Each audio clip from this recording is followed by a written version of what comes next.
Welcome to BumbleKast Live. I'm your host, Ian Flynn, the Bumble King, and joining me as always is my Bumble co-host, Kyle, JCRB Krause. It's the end of January somehow already. Yep. And here we are. This is it, Ian. How did we make it this far already? Inertia? Yeah, I guess. Good luck stopping this train. Jeez, we turned the stream on, and all of a sudden it was like boom. You all went crazy. You went crazy. So here we are, though. It may be a new year, but it's the same old format for the same old show. Big thank you to Jennifer R. and Professor Rye for assisting with all the questions that we're going to go through tonight. Please keep yourself to one question at a time. Don't ask another until it has been answered, just so that we don't have a million in the queue. And super chats will get general priority. We will try to get through all of them tonight. If we can't, they will be rolled over into the next available recording session, which can be a bit of a log jam because you guys have so many questions. We still have questions left to get to from last month because you guys are insatiable. But it's good to have job security. So without any further ado, let's get on with it. All right, let's go ahead and start with the one who won the race to be the first one to ask their question in the chat. Or at least the first one Jennifer happened to copy over and put in the spreadsheet here. It's from Aggressively Mediocre. Congratulations, you're the winner. Hello, Ian and Kyle. In the last few Sonic racing games, many of the series levels have been made into tracks. What Sonic levels would you like to get to race on someday? Be it karting or riding?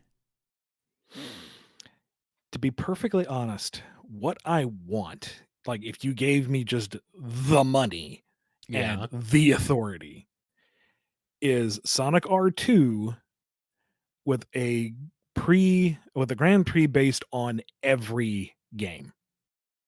Yeah. So you'd have your like South Island track, and you would kind of have to have your Green Hill track, but then a few more to sprinkle it out. Then you'd have your West Side Island course, and then you have your Angel Island course and Knuckles course, Little Planet. Just go through the whole shebang. Yeah, Little Planet course, and try to diversify the biomes a little bit. Maybe if you have like a marble zone on South Island course, don't do ruins and lava elsewhere, maybe. Or if you do Green Hill on South Island, don't do Emerald Hill on West Side Island. We've seen that. We've done that. Keep moving. Yeah. Do something fun like do an Angel Island track where the first lap is through the lush jungle with the waterfalls and whatnot, and then the flying battery comes through and fire bombs it. So by lap 3, it's all burning, and the track's kind of been shaken up a little bit because of the way things have progressed. I don't know how you would do that in multiplayer, considering where the flags would be, but it's not my job to figure out. I'm just throwing money at it. You're not even throwing money at it. You're just throwing ideas at it. Exactly. So the question is, what stage would I want into a racetrack? All of them. Yeah. I want it all. I agree, actually. I'm really surprised we don't see more. We tend to see the same sort of biomes over and over. And it's like, come on, like, where's the launch base track? Where's the... I'm blanking on names here. Where's, like, the Death Egg track? Well, we had some of that, but... Well, I guess we did, yeah. We didn't have... But it's always, like, based on, like, modern Death Egg, or at least adventure. We don't really have anything based on, like, Sonic 2 Death Egg, for example, which is really, I guess, just Chemical Plant, now that I think about it, but whatever. No. There was, shoot, I think it was Sega All-Star Racing Transformed. There was a DLC Death Egg track, and it actually had the big blue Eggman ship from Doomsday Zone. Like would that's rise right. up and launch out of the base. Yeah, that's right. Okay, yeah. It was very retro inspired. Yeah. Okay. Well, that's still Sonic 3, but yeah. But I you're mean, right. We haven't had launch base. Carnival Night would be sick. Give some love to the Advanced series. yeah, or even the 8-bit Sonic games, the Game Gear ones. That would Yeah, be everything. fun. I'm down. Let's Ian, where do I sign up to? I don't know. I don't know what I'm signing up for, but I'm signing up for a racing game is what I'm signing up for, I think. Just, this campaign season, vote me for King of Sonic and I'll see what I can do. All right. I mean, I don't know why we're voting for King. You just usurp the crown. I mean, nothing stopping you there. Anyway, let's move on before we get way too many questions that we can't answer because we're already at 50. We're already at 50. We're already cutting them off because we're already at 50 standard questions. So, Good God. yeah. So we're gonna get. We're not 10 minutes into the show. No, we're not. We're not, Ian. We're not. I told you, you guys are insatiable. We literally cannot answer all your questions today, 7 minutes into the show. So that's cool. Thank you, everybody. We'll get to what we can, including this one here from Chaotic Canine. Whatever happened to that monkey after the Metal Virus saga? You know, the monkey who snuck into the Restoration HQ while infected and spread it to everyone in issue 22. I'm hoping he's a pariah, lol. He got cured like everybody else. And then, I don't know, maybe made a whole bunch of gift baskets. I'm sorry. Sorry. Really sorry about that. My bad. I thought maybe he accidentally pushed the monkey destruction switch while he was there. And it was never the same. Never the same. This one's from L Law. Was the blue Chaos Emerald that Eggman used to power the Death Egg always meant to appear in Mega Man's world? Were there other ideas for where it would have ended up after the events of Genesis? It's been so long, but I don't think that was the initial intention. Because the crossover was not something that I banked on. That was a happy accident. Well, not a happy accident. It was a happy surprise.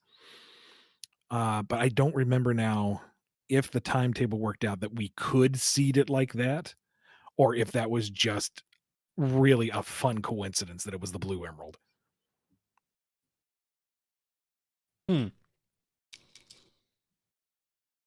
Sorry. Started eating an ice cube in the middle of this. What am I doing with my life? Eating an ice cube, apparently. Apparently. And it's just a thing I do. And I'm like, well, I can't really do that on the air now. No. Oh, well. People are like, Kyle, no, you'll break your teeth. It's like, guys, I've been eating ice since, like, I had teeth. I still have them. Full of micro fractures. I still have all my teeth, and the dentist says they're fine. So, I mean, I don't know what to tell you. Yes, the dentist who will profit off of all the teeth that you have to replace. Yeah, no, you're fine. Keep at it. I don't know. They seem okay. Anyway. Here's a question from Dr. Starline. Hi, Ian. We know Mr. Dr. Eggman and Dr. Deep's age, but how old is Dr. Don't? Is he younger or older than Sonic? I don't know. Which one was Dr. Don't? What are these words, Ian? I don't even know. They're 5 Eggmen from I know who they are. It's just silly. Like, what are these Babble's names? obviously the baby. Babble's obviously the baby. Mr. Doctor's like Dr. Don't is the crisis. teen one? Okay, it's the teen one. I'm probably comparable to Sonic's age, within the same ballpark. Yeah. Dr. Don't is a James Bond joke. Yeah, that makes sense, but why? That goes way over the kids' heads. Way over. Anyway, Red Rebel has a question. Who would win in a fight between Shard and Surge? That would be fun. A little zappy there. Yeah. I think it might ultimately go to Surge. Yeah. Just because Shard is going to ultimately pull his punches. He's not going to actively try to kill her. He's going to try to be the good guy. She's not. When she gets that opening, she's going to go for the killing blow. Alrighty, let's switch over to some super chats from our amazing super chat donators. You guys are awesome. Let's go ahead and get into this one. This one's from Hero Squad. The Fang Gang go to a gas station after the MQ has ran out of gas. Upon there, Bark steps upon a one-of-a-kind special offer Klondike bar. What would he do for a Klondike bar? It may not be Fang's gang anymore. It might just be Bark's solo adventure. Uh-oh. Bark is the one who gets the Klondike bar, huh? It's a Klondike bar, man. I mean, Yeah, delicious. whatever you do, no jury in the world will convict you. No, it's true. What would you do for a Klondike bar? Anything. This episode is not sponsored. But if they want to. But if it could be, we would. Call us up, Klondike people, whoever you are. I forget who actually makes them at this point. But I mean, I'd commit a war crime for a Klondike bar. I don't know about you. I mean, I'm not in a war, so I can commit all the war crimes I want. So, anyway. Here's one from Scruffy Met. Rough and Tumble meet Team Rocket. What happens and how peeved do each team get that those other guys have clearly stolen their motto gimmick? There was this one particular episode in the old Pokemon anime where Jesse and James get into a motto off with their rivals Butch and Cassidy, and they have their alternate versions of the Team Rocket slogan, and they're basically shouting it at each other, trying to overrule each other. I imagine it goes something like that with Rough and Tumble. Well, but ultimately they would lose out because they don't have a Meowth. Like, that's just the cherry on top. That's the coup de grace for the Team Rocket slogan, and they're just blown out of the water. Like, oh, we don't have a hype man to end our little spiel. Wow, these guys are good. Meanwhile, Jesse and James are like having a team huddle going, they can actually like change their slogan on the fly. We have to stick to a script. They're so versatile. We need to really think about varying things up. And that's how Rough and Tumble joins Team Rocket. Well, I mean, yeah, of course they would. They need 3 animal friends instead of just one, so it makes sense. Makes sense. All right, here's one from Mascara the Bearcat.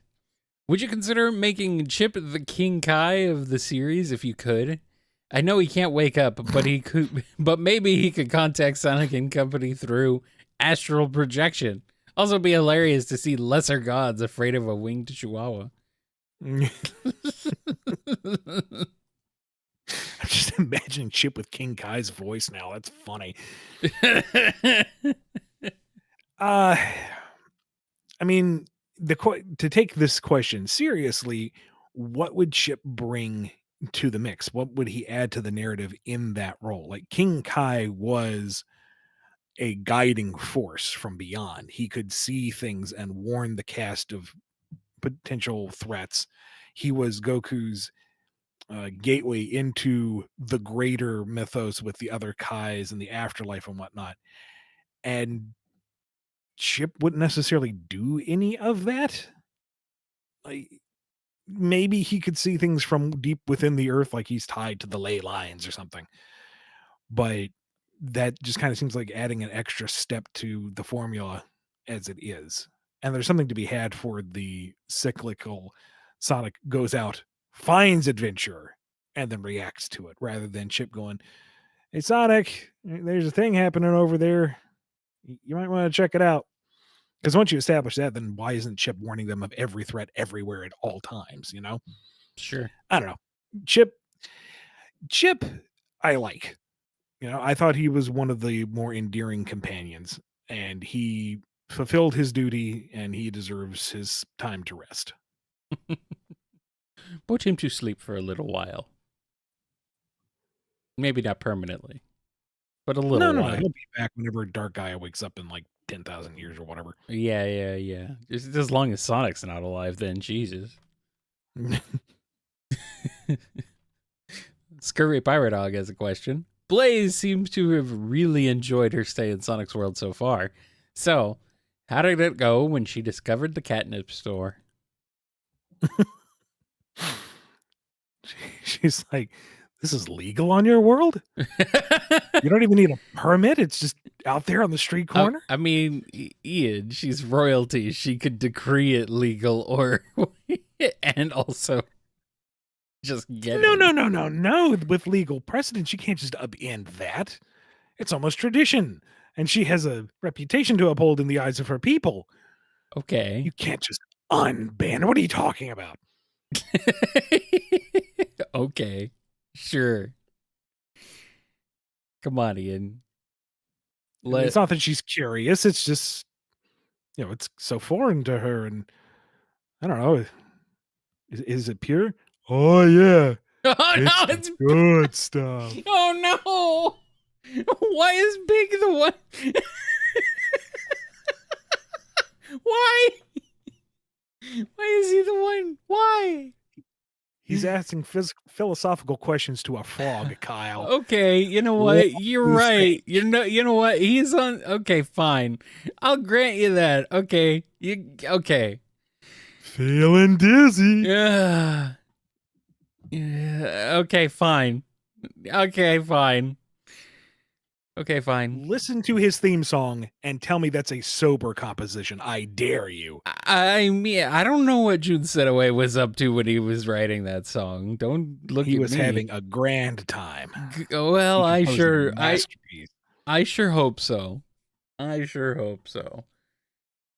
Although, I guess June Setaway would have written the music, so I don't know who wrote the lyrics though.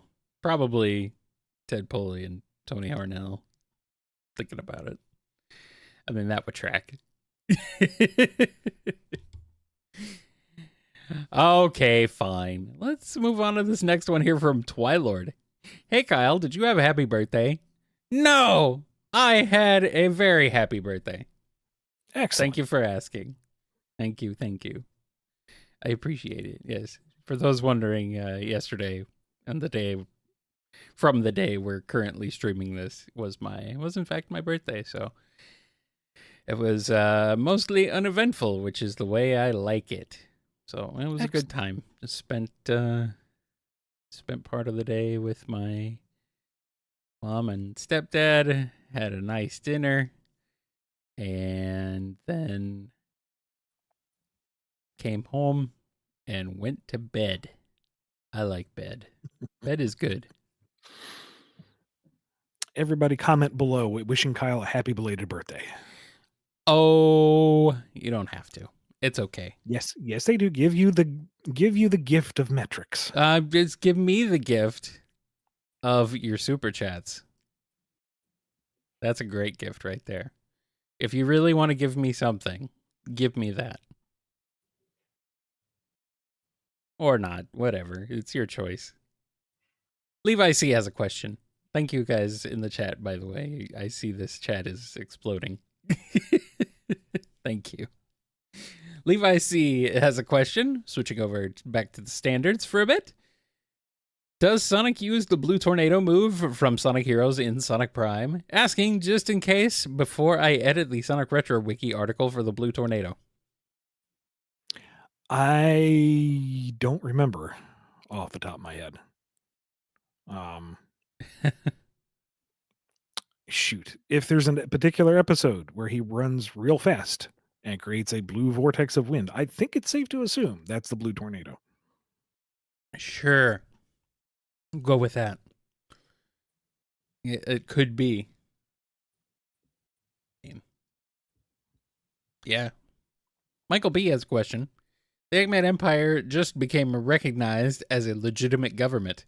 Who's getting shipped off to the United Nations? Sage, Cubot, Snively, or the ghost of Dr. Starlight?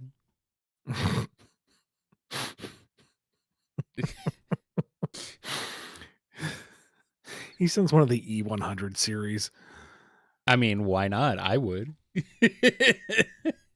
Just imagine something that looks like Omega, but it's stuffed into a suit. Omega should wear a suit. He deserves to be to have style. Look at that guy. He's Hello, so fellow cool. delegates. Allow me to threaten you. It is my honor and privilege to be in front of all these extinguished guests. Don't you Extinguished? mean distinguished? No. Soon they will be extinguished. Your life will be extinguished. That's the judge bot from Sonic Boom. Why does everything come back to Sonic Boom? That I'm We being really need to break away. that I'm being reminded of now. I just posted it in here, and it really does look like an E100 bot. Also, what are you complaining about, Ian? Everything should come back to Sonic Boom. Like, there's We want a really little bit of variety.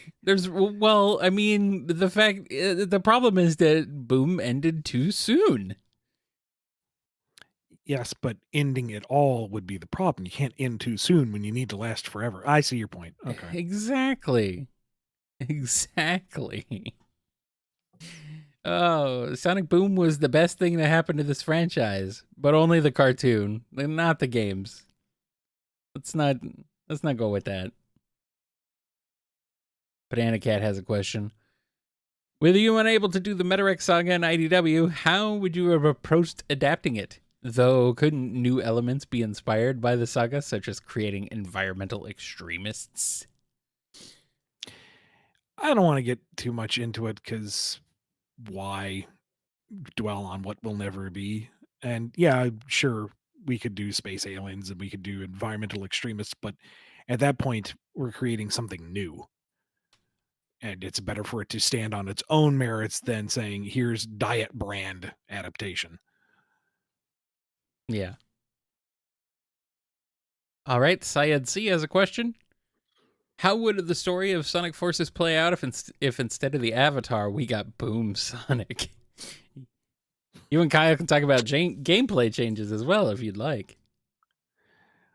Well, I mean, he's got the inner beam. That can more or less be that tether launcher, whatever. True. Don't know if Wispons would really particularly fit his style, but I don't know. Maybe there's a way to vary up the core gameplay to focus more on the inner beam, do something a little different. Well, I mean, Rise of Lyric did have a bit of a basic beat 'em up function. Maybe do that to vary it up a little bit. And Yeah. some joke MacGuffin portal spits him out into the world post Sonic's moratorium. He's like, well, I guess I got to fill in. Oh, you guys take things really seriously around here. And then joins in the fight. They get word that, Prime Sonic is still alive. Oh, well, I guess I'm done here. No, I got to go rescue him. Fine. Pick up the slack a year, Sonic. Why is this one why is there another one of me? He's all like short and silent. This place is weird. I want to go home. There's so many Sonics. Too many Sonics. He defeats the final boss and goes back home, and he just makes a beeline for Eggman's lair, rings the doorbell, just kind of gives him a hug. What's going on? Look, man, I just want to say I'm sorry. I never really properly appreciated how chill you can be. Your method, it's a little weird, but you know what? It could be so much worse. So just wanted to say I appreciate you and the way you do things. Oh, well, I appreciate you too. Now go home. This is getting weird. Yeah, this is real weird.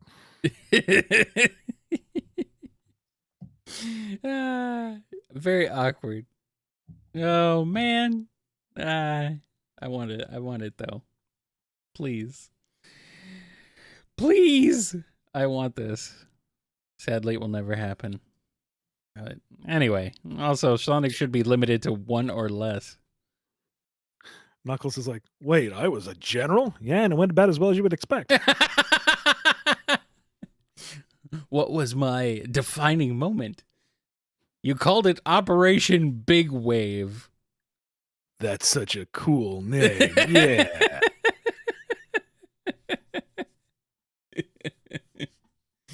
And then you said that the big wave got wiped out. And he's Well, isn't that what big waves do? Why wouldn't you just call it tsunami? Why would I want a tsunami? Tsunami seems pretty cool to me. I don't need a tsunami. I mean, all right, enough of this. We're dawdling. We have too many. All right, here's one from normal person. Now let's replace boy with Fox Boy for Kratos. How would Tails and Kratos on their adventure to the highest peak of the 9 realms? It would be awkward. It might be a little awkward at first, yeah. But Tails would be the cool tech guy, and man, he would have a blast with that sort of, I guess, Greek and Nordic combined magitech sort of thing. Maybe I think it's a little rustic for him and a little more on the magic than the tech side. I guess that's true, but well, I mean, he could bring the tech to it. He'd be like, wow, yeah, he could make it work. Maybe, he's a smart cookie. Tails works best with positive reinforcement, and Kratos is not the most overtly uplifting partner, shall we say? So I suppose there would be some tension, some lingering animosity. I don't think they would be buddy, but they'd be functional at least. And now I have the hilarious mental image of Tails airlifting Kratos.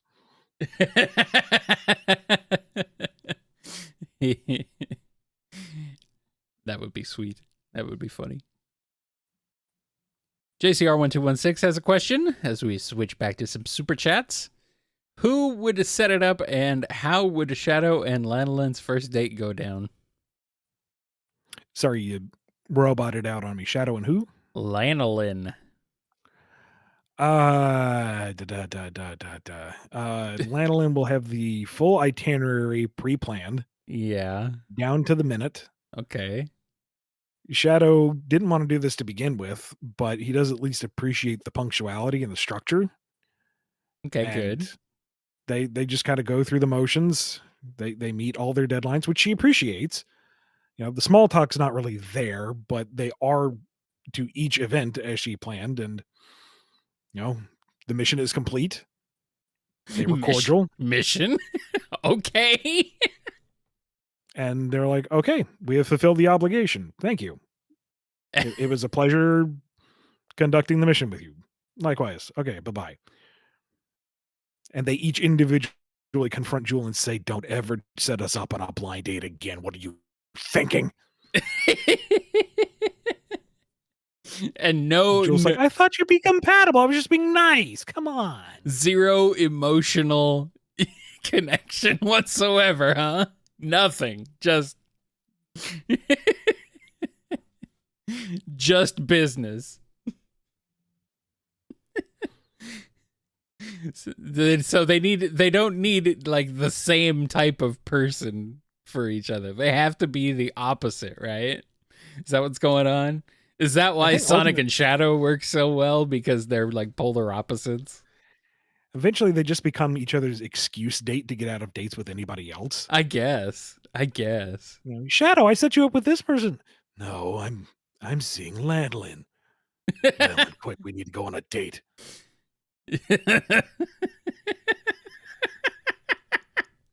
Tangle's like, I totally know who to hook you up with. Lan's like, no. Shadow and I are seeing each other. Again, Shadow, you have to bail me out on this. I promise I will catch you next time. I guess so. I guess this is it. Oh no, and then they catch feelings eventually. Eventually. It's just it's a mutual understood respect, you know? He brings her copy paper, she brings him coffee beans. Yeah. Copy paper. Delicious. Wholesome. Oh, this is legal grade. You actually went all out. Oh. It's a thank you for bailing me out last time. Yes, yes. Wow, it's real A4. Lord Van Oscar has a question. How good a fighter is Dr. Deep? Would he be able to hold his own against someone like SBO with or without his battle suit? No. I mean, he certainly fares well enough from what I remember in Prime, but I kind of got the implication he was supposed to be a bit of a weeb.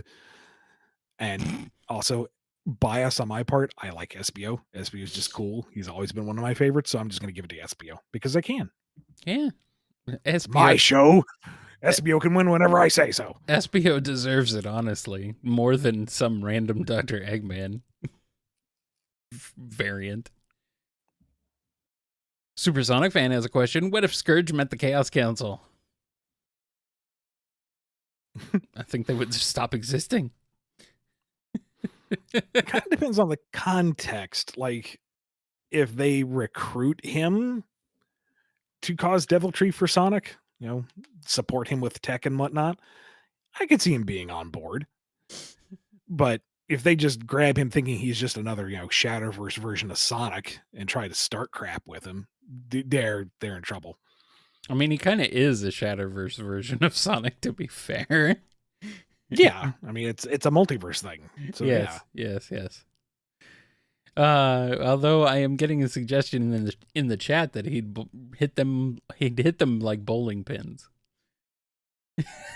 That's entirely possible. I can see that happening.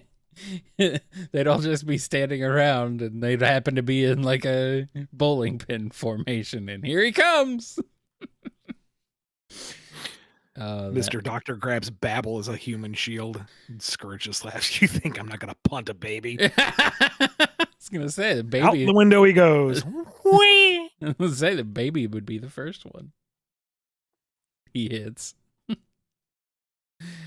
OzJam has a question. Sonic Frontiers involved Sonic's friends in the pilot, but for fun, let's add some villains to each island, such as Metal and Amy, Zavok and Nux, and Infinite and Tails. How would the story go then?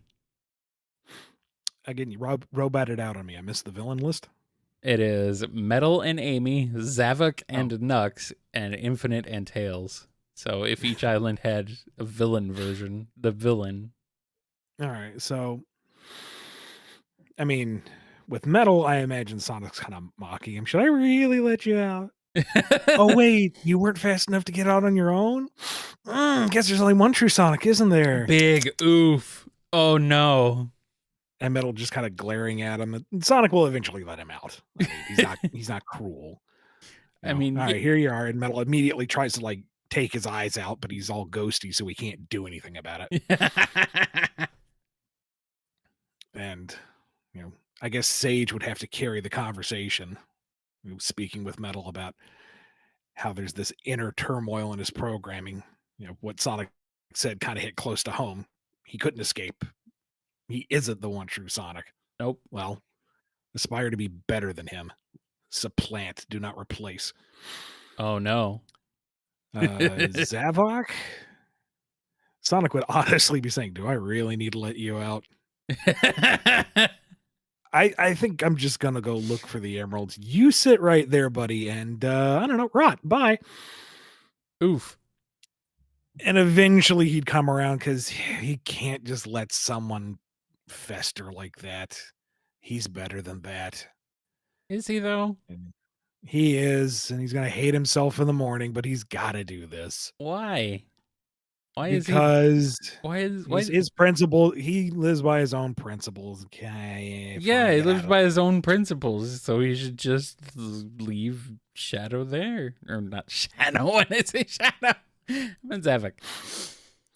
And Zavok's going to be like condescending about the whole thing. You know, You let me out. That shows your weakness of character. I will gain full power and I will conquer you. And Sonic's like, yeah, blah, blah, blah. Had a bit of a Freudian slip there. I And did. then Infinite? Yeah. Infinite insists he can get out on his own. Of course he does. He's not weak. Don't look at me so condescendingly. I'm simply biding my time. So I was like, yeah, sure. All right, I'm gonna go get the emeralds. You go bide yourself. Comes back every now and again. How you doing? Still biting? I'll destroy you. Yeah, sure. When you get out, right? Sure. All right. Bye. Swings back around and unlocks the cage. Look, this gag's gotten old. Just here you go. You're free now, and I'll eventually restore you. Okay. Okay. Bye. I'm not weak. I could have gotten out on my own. Sure thing, Batman. I'm not weak.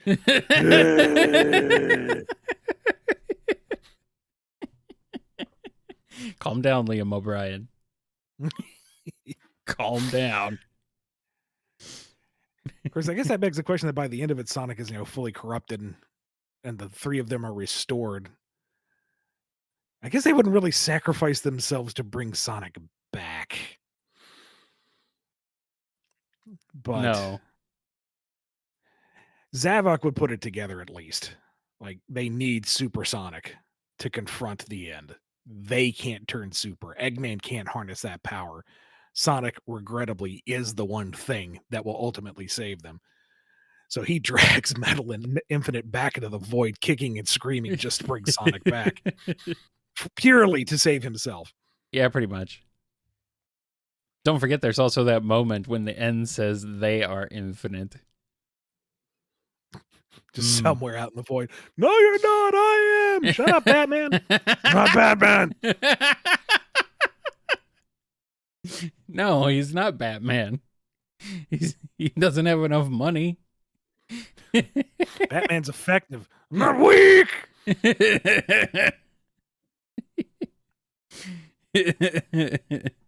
Swear to me. Swear to God. Just shut up, dude.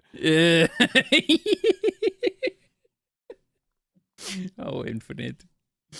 I kind of like Infinite. Kind of like him. Just he's a goofy tryhard, which you think that means I would like Shadow too, but I think I'm just annoyed by the Shadow discourse more than anything. So anyway. Coffee has a question. The plot of Sonic Frontiers, but Sonic is replaced with Papyrus. How does it go? Is Super Papyrus real? Oh my God, I want Papyrus to be standing in front of Giganto and just dings him with a little blue bone. Yeah, blue. That's my attack. And then just gets absolutely walloped across the island again. Like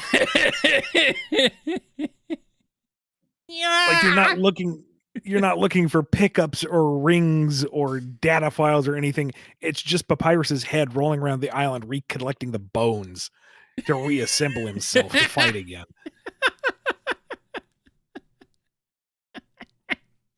Good. You finally get Papyrus back into shape and go to the boss encounter, and Giganto is just like gone, and Sans is standing there like, oh, hey, I heard he roughed you up a bit, so I took care of it, bro. You want to go to the next island? Rinse, repeat. Perfect. Good stuff. I want my heavy metal screamo version of Bone Trozzle now. Oh, I can help you with that probably somewhere. Hey. I'm sure someone's done one somewhere. All right, let's switch back to some standard questions. This one's from Warriors Galaxy. How would a double date between Shadow and SBO and Silver and Blaze go?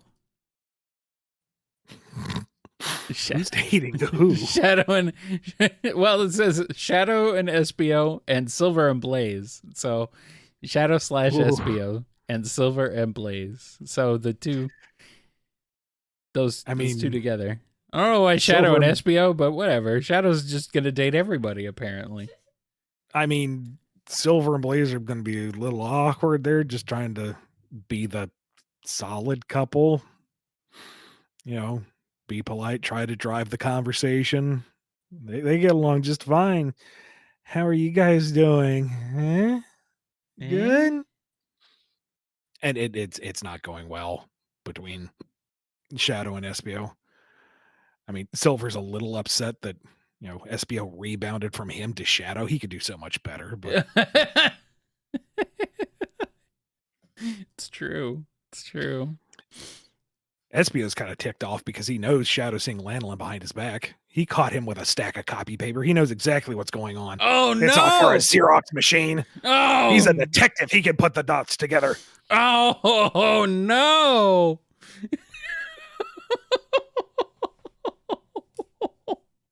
Oh no! Oh no! People are demanding a shadow dating sim now. By which I mean one person, but you know what?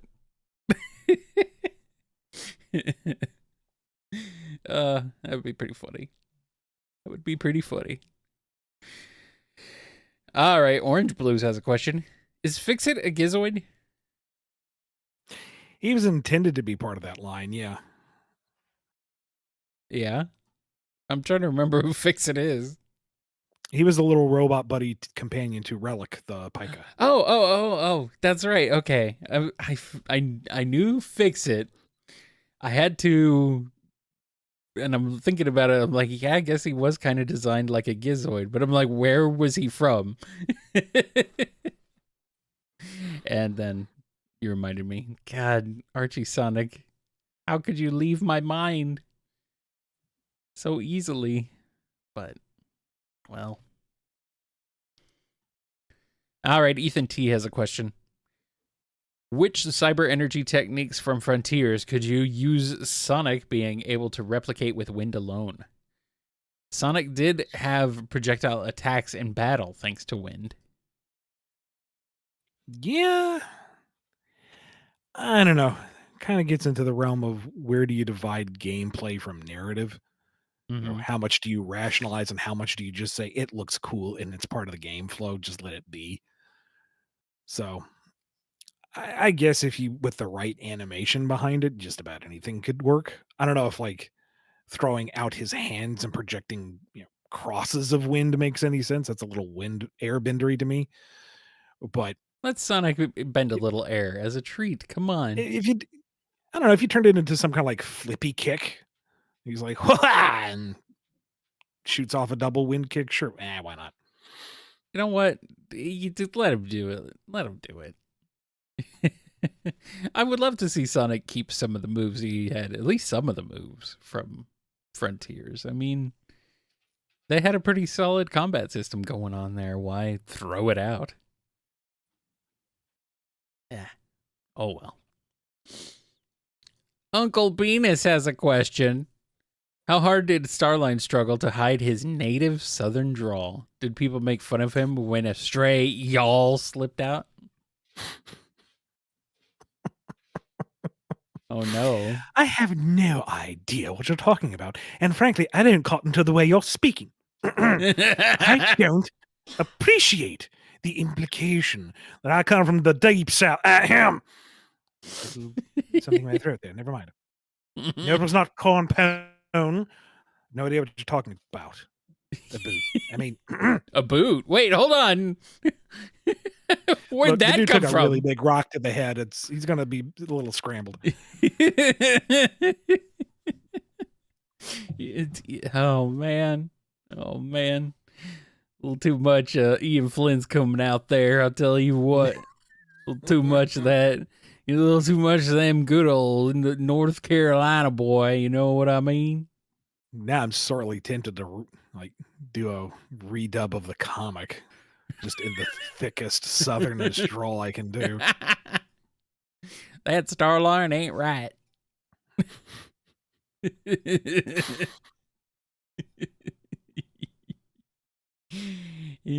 All right, we got one from Vixers. Out of the entire Sonic cast, including IDW, who are the top 5 at making grilled cheese?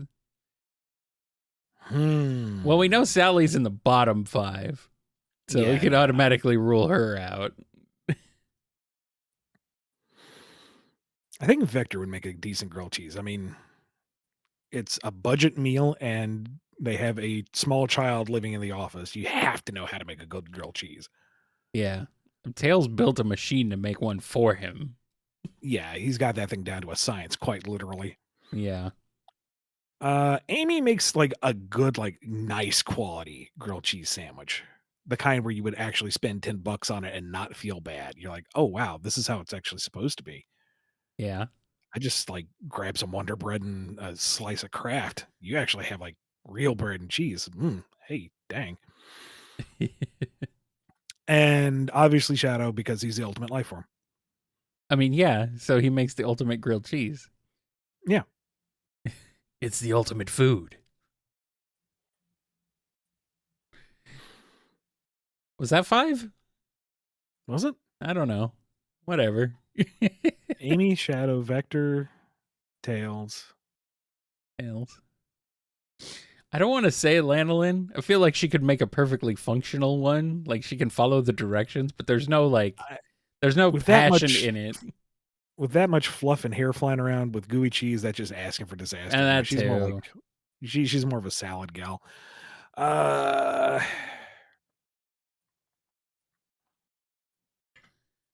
Storm the Albatross. That's like the one thing he is unerringly competent with. Yeah. Okay. Fine. And Jet always steals his sandwiches. Rude. Storm needs some love.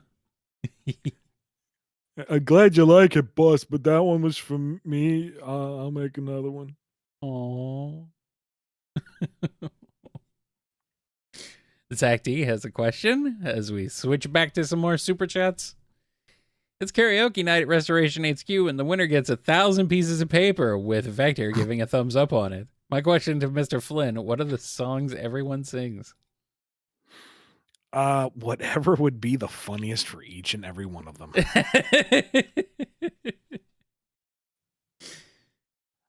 I mean, Crocodile Rock for Vector.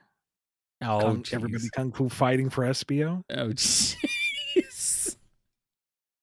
Big has to sing his theme song. That's like contractually bound to the universe. I mean, half the lyrics are supposed to be him anyway. Yeah. Shadow has to like sing something by Taylor Swift, and he's a Swiftie. This has been established as, ironclad canon. Yes. It is the most canon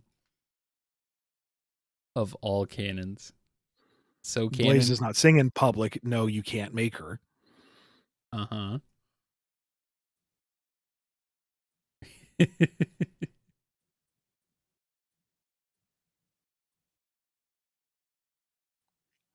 I imagine Sonic would sing something by Jimmy Buffett. Really? Margaritaville. I don't know. That sounds right to me right now. I mean, honestly, I don't think Vector's singing Margaritaville, which you've done. Well, we already did that. Yeah, I know. It was funny. It's funny as heck, though. I don't think that one's come out yet. That's a mini that's in really? the can. Yeah, that was a mini. Okay. Yeah. Unfortunately, that's a mini, so that one has not come out yet. Look forward to. Yeah, that one hasn't come out yet. But honestly, I think that's one of your better ones. The better songs you've done.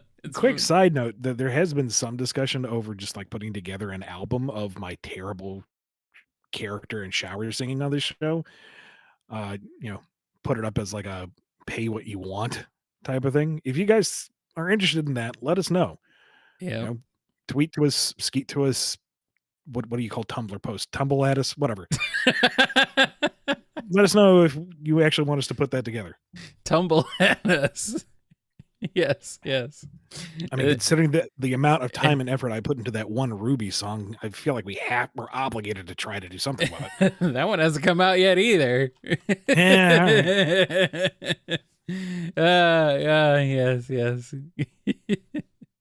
Yes. If you want to tumble at us, just send Culture Club our way. So Also, since they'll that one tumble hasn't for come you. out, since that one hasn't come out yet, this is probably a good time to mention it since we have so many people listening.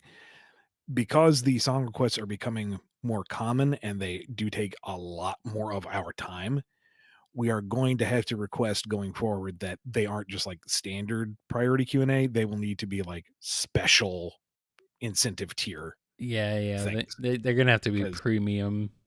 Sadly, I spent days on some of these. It's we gotta make it worth our time. So I mean, I'm really happy to entertain, but at the same time, we've got to make sure that we're budgeting our time appropriately. So yeah. just a heads up, that's coming. Yeah. The songs are fun. They're super fun, and I appreciate the requests and everything. But man, they add a lot of work to the show. So yeah. All right, here's one from Smash Zapper 85. Sorry, I apparently couldn't tell if that was a 5 or a 6 somehow. How would you write Blaze having a dark form? Ah, Hmm. hmm. You'd have to turn on a light.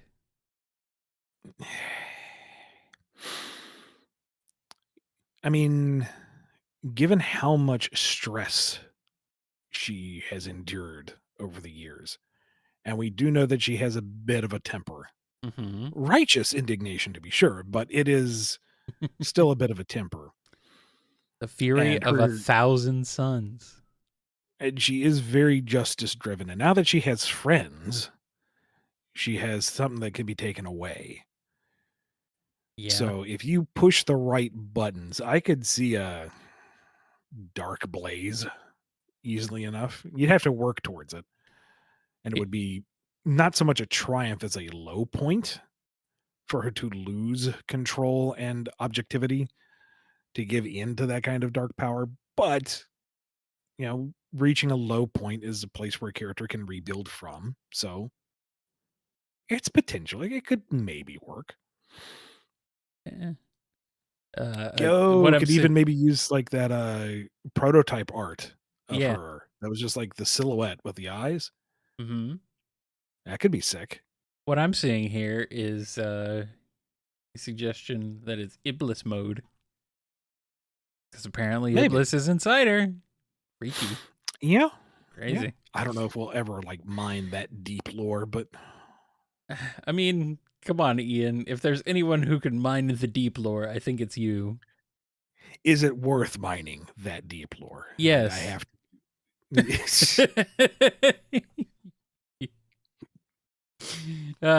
Do it, Ian. Make the fans happy for once. For once. Maybe we can get some positive discourse going on Twitter this time. Maybe you'll trend for a good reason. nah. No, Gotta remain consistent. No, I know. There's like we talk about all sorts of great, amazing things, just mind blowing stuff. Nobody ever talks about that. It's always when you talk about like, I don't know, something is not coming back. Oh well. Frozen Apple Juice has a question. Omega finds Heavy and figures out he's built by Eggman. After attempting an attack, it does nothing to the nigh invincible salt shaker looking bot. How does Omega react and what is his next move? Immediate frustration, a degree of consternation, and then a modification to his arm so that it's more of a heavy launcher than a missile launcher. And then poof, off Heavy goes into the nearest body of water. It's okay. He'll resurface eventually. It'll take him a while to get across this. He's pretty heavy. Yeah, it'll take him a while to get across to the bottom of the ocean, but he'll make it eventually. He And will who's walk waiting back. for him on the shore? Omega? You know who's waiting for him on the shore? Yeah. It's Omega. Okay. Who just picks him up and launches him again. Throws him back in. This time, Heavy lands on an island, and then we get Heavy Island. And then eventually, at some point, you'll run into an island where there's like 1,000,000 heavies. So there you go. Propagates the species, which is the exact opposite of what Omega wanted to do, but Stephen A has a question. Do you guys ever wish that someone would have warned you that at a certain point in time in your own timeline that time stops and you think that someone born in 1997 is still like 8 versus coming up on 30? Why does time suck? Yeah, well, you just got to learn to accept it as a indicator of time's progression and not get too hung up that the children who started reading comics when I started my career are old enough to be having their own kids now. I mean, I was 11 in 1997, so I'm not that like I don't feel like 97 is particularly recent necessarily. Not like 2007, yeah. But 97 I was still a kid, so it was like, okay, that's different, but I think of like 2007, I'm like, oh yeah, that was like yesterday. No, it wasn't.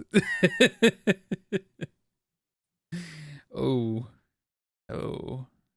Ian, what happened? Time comes for us all. And our answer for Turbo OK comes now. After 1,000 of Isekai adventures, Starline finally makes it back to his home dimension, but during the events of 06. And what's worse is that he's forced to work for Mephiles the Dark. How's it go? Oh, he'd love working for Mephiles. Are you kidding?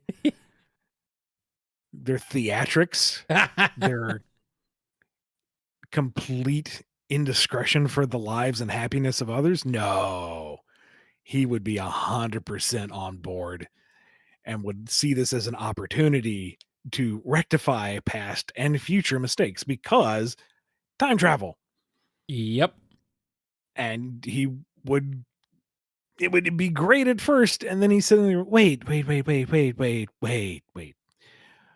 You tricked an assassin from 200 years in the future to go back in time to assassinate someone. You could do that. You freely travel through. Why are you not doing this?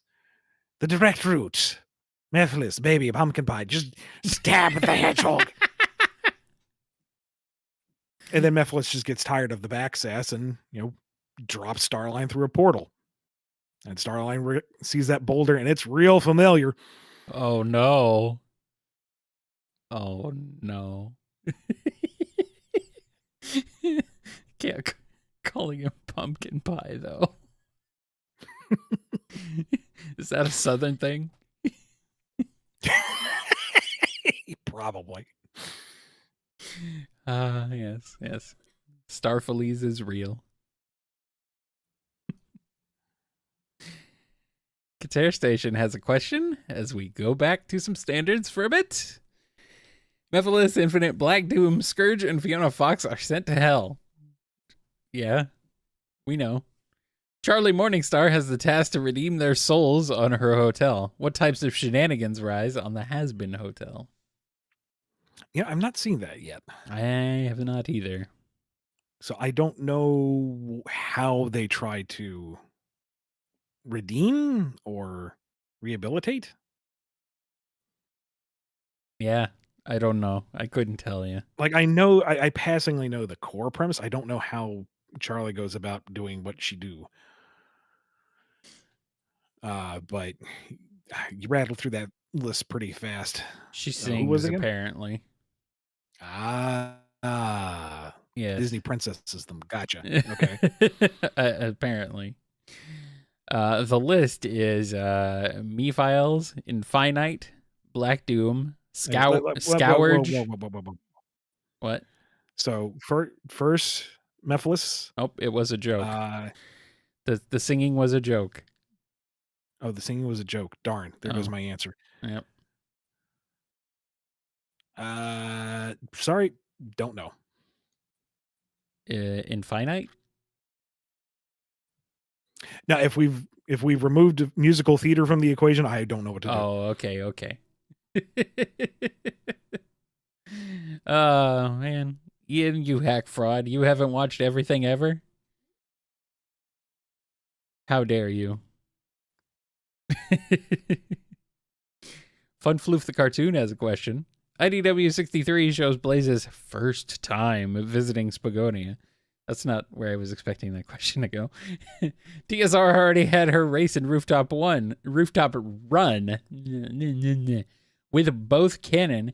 Does this mean TSR happens after everything in IDW currently, but before Frontiers? TSR, those tracks were recreations by Dodonpa. Timeline questions. They were not like the actual locations, if I recall.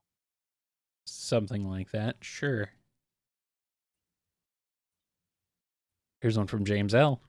If Sonic the Hedgehog the screensaver is canon, how would each image fit in between the games? The timeline kind of breaks this somewhat. Also, late happy birthday, Kyle. Thank you, James. You know what? I'm just going to say Sonic Prime introduced the Shadowverse, so each of those images, it's its own Shadowverse. We don't have to worry about any timeline or continuity. Next! Sonic the Hedgehog, the screensaver. It sounds like a sounds like a Spaceballs merchandising. Sonic the Hedgehog, the toilet paper. Brings a whole new meaning to rolling around at the speed of sound.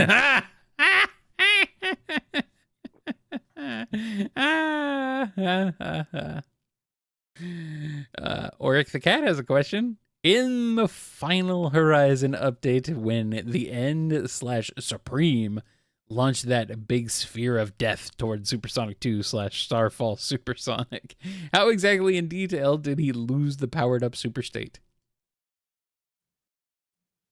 I don't know. All the rings flew out of him. That's how. You saw it happen. He lost all his rings. And that means rings are canon, right, Ian? Kyle, don't do this to me.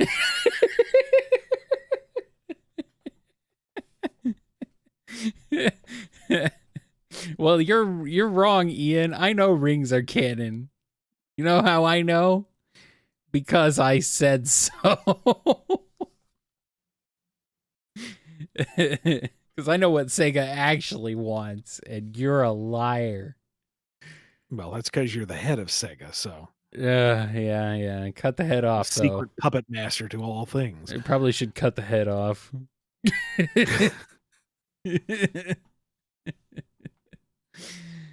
Oh, no. Oh, no. All right, let's go back to some super chats. Geo Knuckles has one. A while back, you mentioned Vector and Knuckles as red and green Mighty Morphin Power Rangers. So who are the others? Would Tails, Big, and Blaze be Blue Triceratops, Black Mastodon, and Yellow Sabretooth? Sure, if that's what you want. Where's Pink?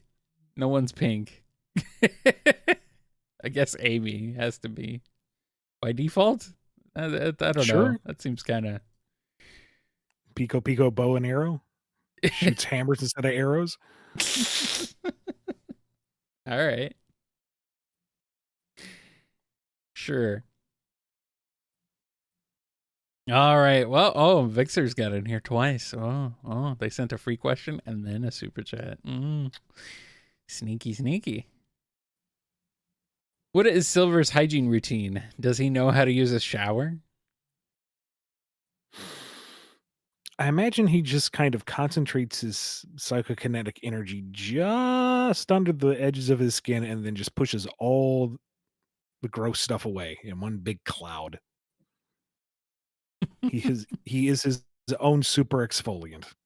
Cool. I mean, that's a heck of a superpower. That's also really gross, but also pretty cool. Like, if I could do that, I mean, pretty sweet. Disgusting, but pretty sweet. I mean, he had to learn an alternative because otherwise you just had to run through the nearest fire and hope you didn't burn everything off. Ian, water existed, I'm sure, didn't it?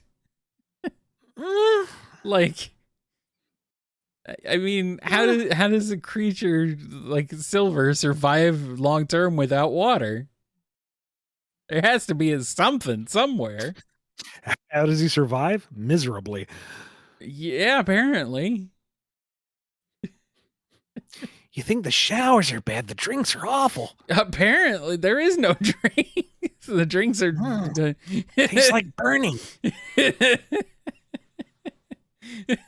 I guess Silver gets kind of like nostalgic at the fact that Shadow he just eats his coffee beans straight without any liquid. The best part of waking up is fire in your cup. Yeah. Like father, like son, I guess. Happy Times is here with the question. With Prime finished, what elements of it did you two enjoy about it? And if another season does get made, what would you like to see them do? I think the voice cast just did a phenomenal job. Yeah, that's the thing I know I that's a enjoyed. blanket statement, but they really brought their A game start to finish. Yeah. Like the passion and the artistry in what they did. Immaculate. No notes. Mm-hmm. Yeah, I think in some cases some of them are better suited to the characters than the current main cast.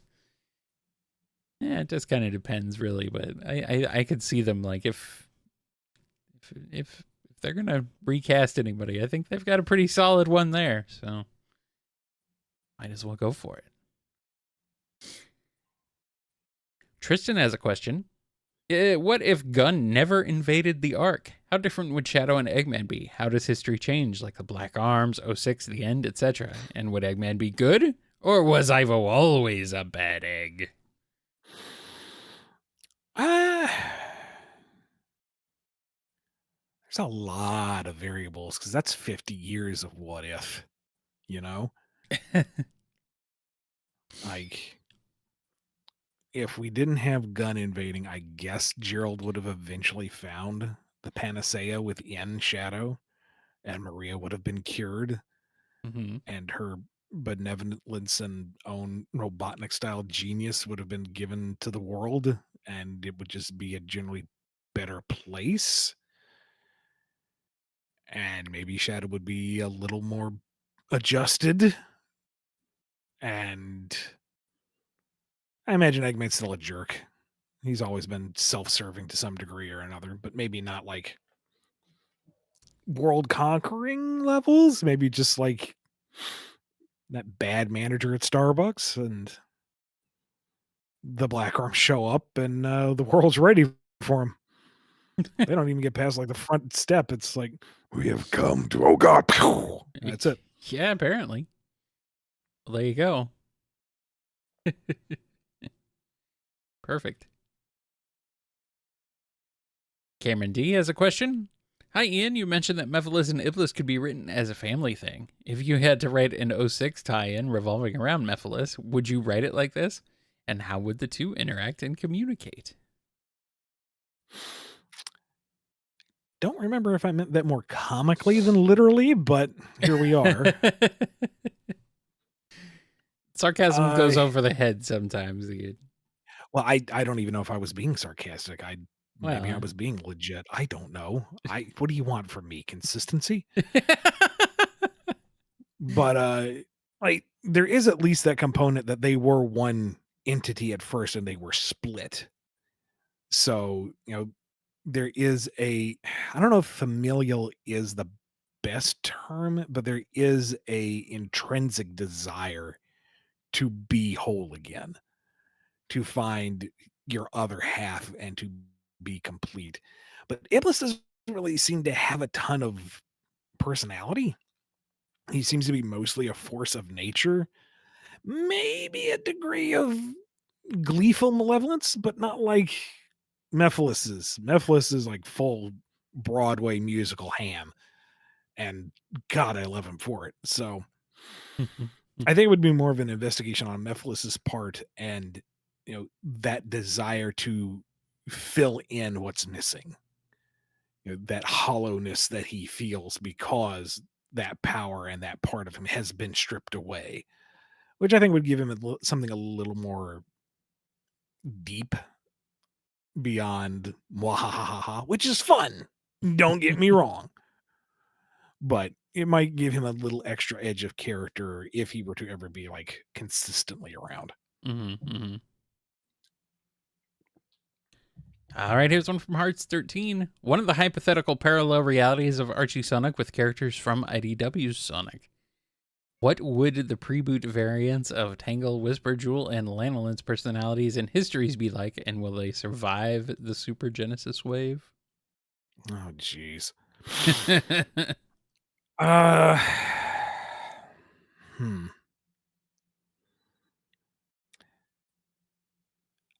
This might be a bit of a cop-out, but pre-boot, I was trying to steer things a little closer to modern Sonic to make it more recognizable outside of just the core comic fan base. As new people came in from whatever the new game or media was, I wanted it to at least feel approachable and familiar. So to that end, with IDW, each of those characters was made to feel like part of the modern Sonic brand, to be recognizable to work within that universe, within those rules and that context. So they probably really wouldn't be that different pre-boot because they all came fairly self-contained Yeah. and could be plugged into that world without really that much issue. Uh, would they survive Super Genesis Wave? That would get into the details of all that, which I can't really do right now, but they probably wouldn't, all things considered, which is a terrifying thought. Hmm. So let's be thankful for what we have. Yeah. I'm okay with them now. Don't take this away from us, Ian. Don't do that. Don't do that. TOZ Online has a question. If a version of Maria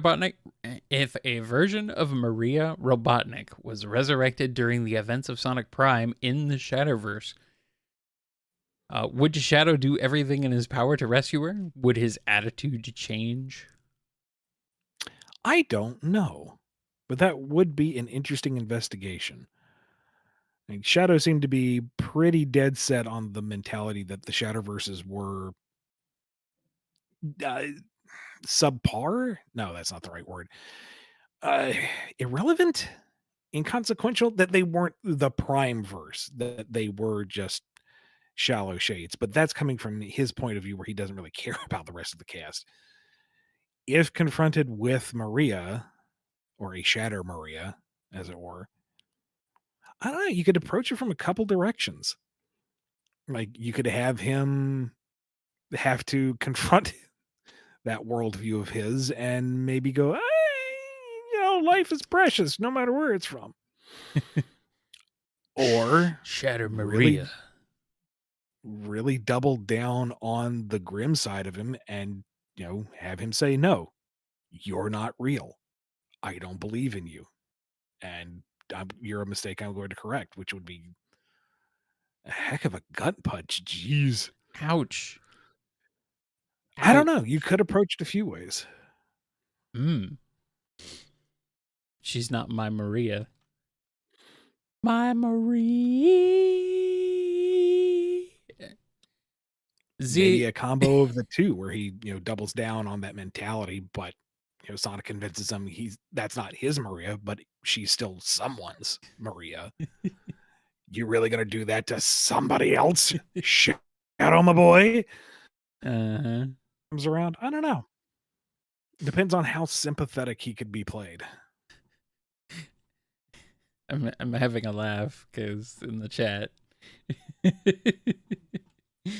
You said that Shadow says, "I don't believe in you." And the chat says, "Shadow, she's not the effing tooth fairy."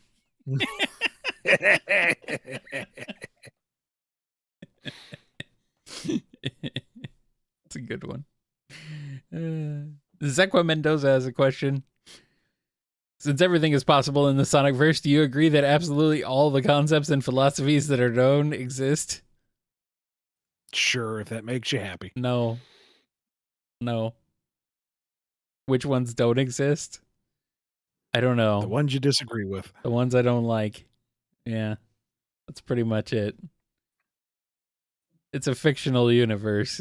Anything could and possibly will or has or happened. It's like I don't know what this is about, Ian. I don't know. I don't know. Add one to the count, I guess. Mace has a question. Hey guys, Frontier's question. Are the Elder and Hermit Coco individual Coco, or are they numerous? And if they're individuals, are the Elder Coco and the Elder from the flashbacks one and the same? It was my thought that they were individuals, and you just encounter them at different parts of the island because they wander or there's something special and mysterious about them. I'm not 100% sure if that's the final definitive answer, but that's at least how I wrote them. Okay. Emil C has a question. Have you played Leica Aged Through Blood? If yes, how would a Sonic crossover with it go? Sorry, I've never heard of that one. I am not entirely certain what that is myself. What is this? Leica Aged Through Blood. Oh, okay. I do recognize this game at least. I have not played it, but I do recognize it.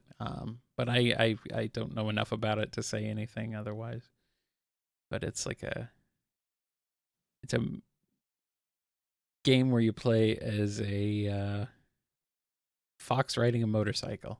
That's pretty cool. I'll take it. But yeah, I don't know anything about it other than that. Sorry.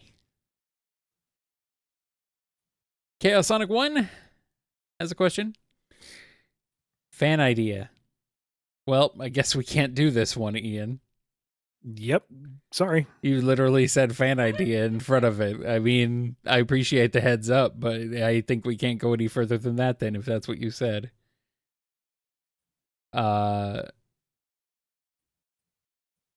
Okay. Well, I'm reading this. No, they're saying that the fan idea of Mega dead. Something like that. No, that's not what they're saying. Okay. No, they're saying. I think they're just. Okay. Yeah. No. Sorry, buddy. Switchell has a question. Every Sonic villain / anti-hero has been mysteriously killed, and the Chaotix are on the case. Little do they know, the newest Chaotix member, Light Yagami and his Death Note, are behind those deaths. How badly does this go?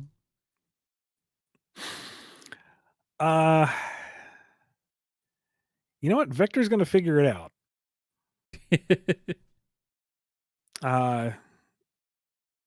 Not before Charmy's gone. I mean, Charmy sings his name willy-nilly. He ain't going to last that long. Vector does just because, I don't know, maybe Light assumes that everyone doesn't have a "the" in the name, and nobody can be that blatant. Not everyone's going to just be name the animal. It's got to be harder than that. He's not going to waste his time writing it down. That's his only saving grace. He overthinks it. And then Vector figures it out and manages to pin the murders on him, and Light starts screaming about how water resistance is huge. If you get that dated joke. And then Vector picks up the Death Note. And there's a hilarious, almost Scooby-Doo-esque moment when he's confronted by the Shinigami. The Shinigami Tensei? Wait, no, hold on. All right, so let's move on to this one here from DDR Master M. February is the month of love, so shipping question, a crack ship that is. Blaze and Bean, date or as a couple? How badly does it bomb?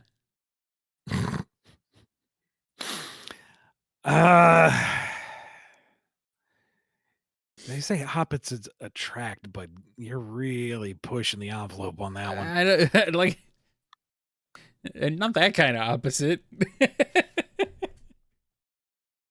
You may have stumped me on this one. I don't know if I can even jokingly rationalize this. Like, Bean is a walking non sequitur and Blaze is all business. Like, maybe they're a couple in Bean's mind, his own little warped perception of reality, but she's just going to seem as that weird guy that just keeps kind of hanging around and blowing things up, and she has to put out the fire. Oh, the irony that she's putting out the fire.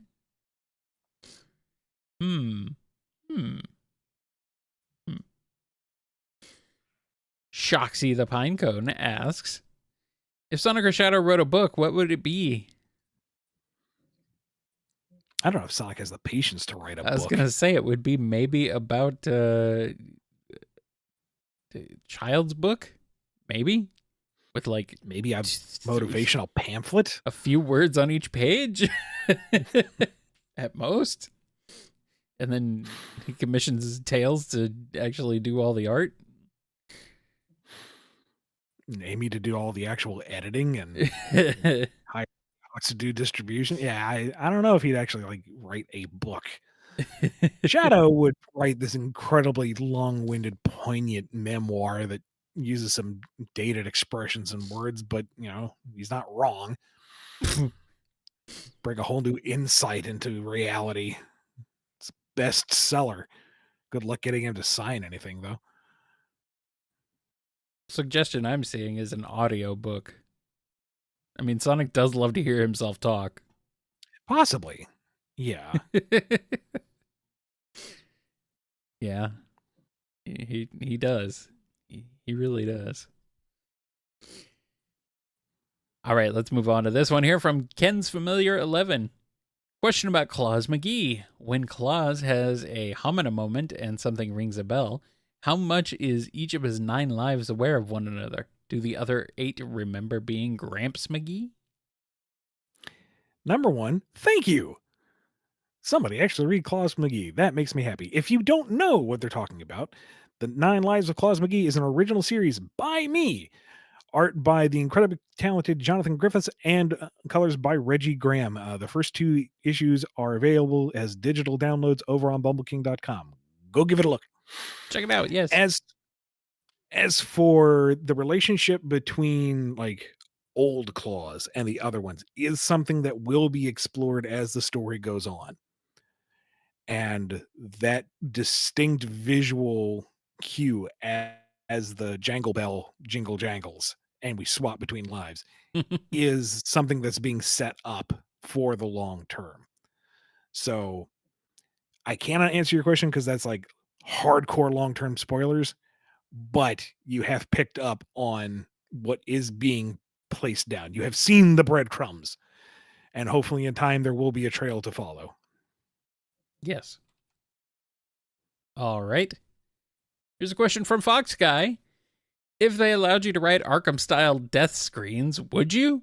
If so, what would you do for Tails, Speedy, and Witchcart? Wow. Arkham-style death screens? I'm not 100% sure what that's referring to. Is that like the game Arkham Games, or is this a comic thing? Or are they in the chat? Can they clarify real quick? Arkham death screens. Arkham Knight death screens.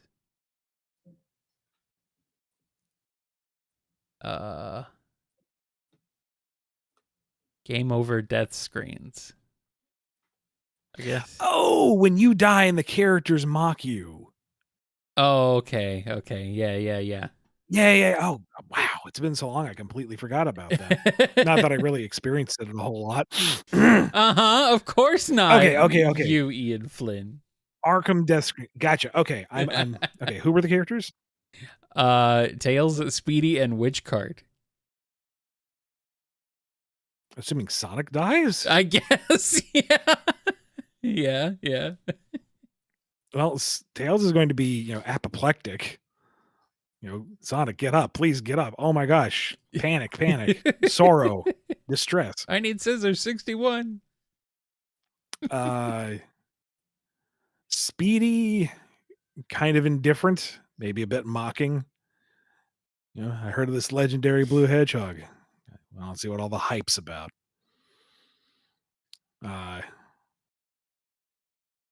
Which cart would be something as a limerick? Well, I mean, it's poetic, Looks like your death has come to pass. Wait, I can't do this on the fly. Dang it. I need like a day to revise these things. Like the Tails special.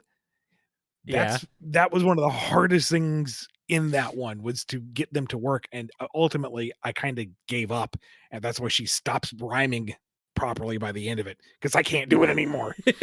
I can't Gruntilda on the fly, but you can't Gruntilda on the fly, man. Come on. Come up with some kind of 2-line mocking limerick. There you go. That's Witch Cart. Oh man. I want someone to say, "You're dead, idiot." Maybe that's like she's got 3 of them. 2 are these really convoluted jokes, and the last one is her just cackling, "You're dead, idiot." Okay, fine. We'll go with that if it's Witch Cart saying that. That's a good one. All right, here's one from Pfeiffer BB10 TM JAGP. We'll go with that. You really shouldn't post your password publicly, but anyway. Favorite Pfeiffer BB10 10 TM JAGP. Yeah. Hey guys, just want to say I love your work and the podcast. Love from Brazil. Hey, thank you very much. Is there a place from the comics you want to see in the games?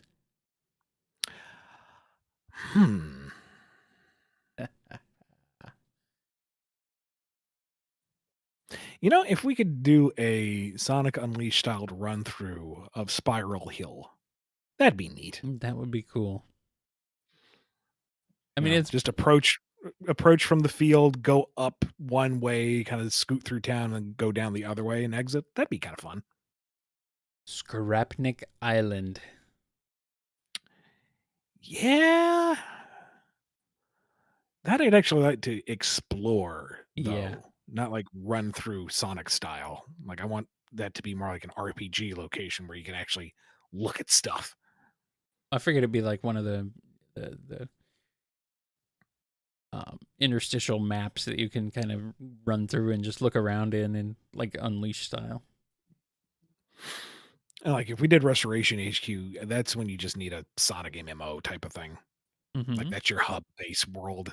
That's where your shops are. That's where the NPCs give you missions. That's not a traditional Sonic stage, but now I'm just thinking about that one GIF of Sonic, or of it's Sonic Robo Blast 2 of Tails airlifting Sonic through Green Hill Zone in Sonic Robo Blast 2, and the caption is, "I am taking you to Brazil." All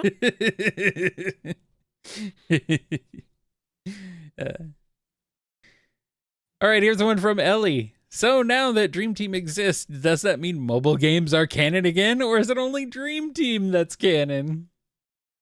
Just Dream Team. Yes, that's the only one that has an actual narrative. Here's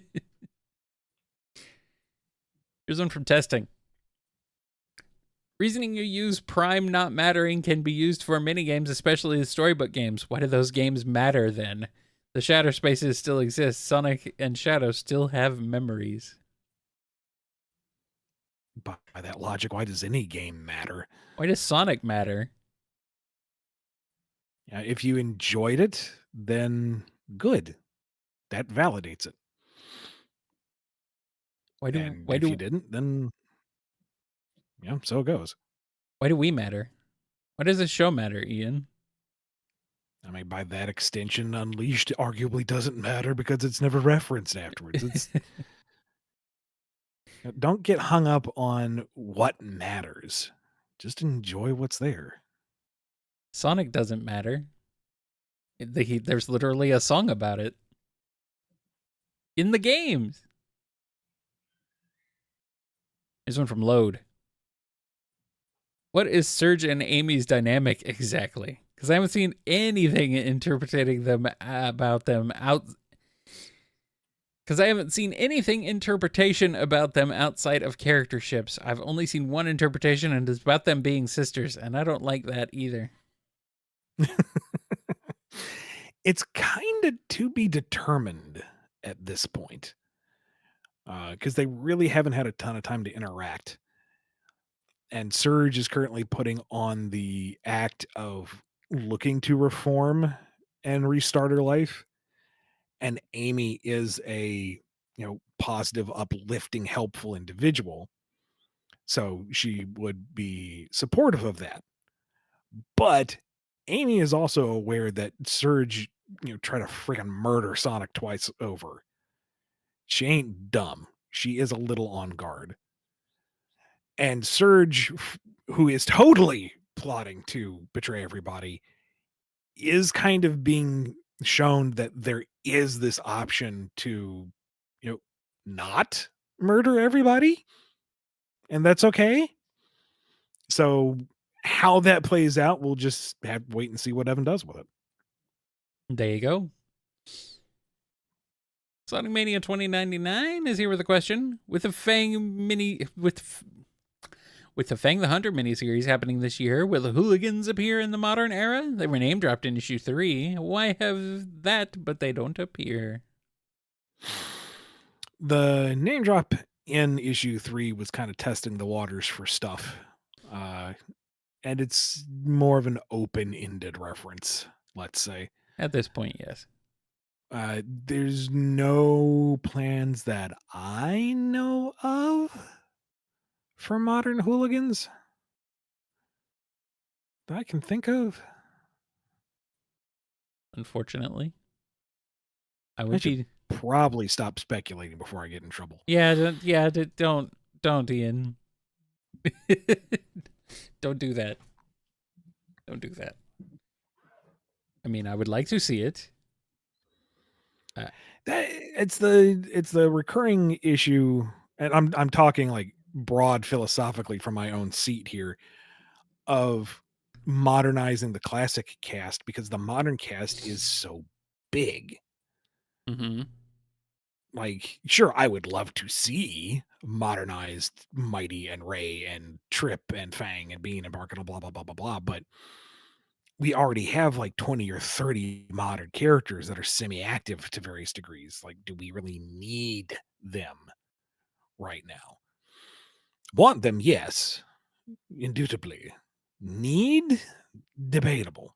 Mm-hmm.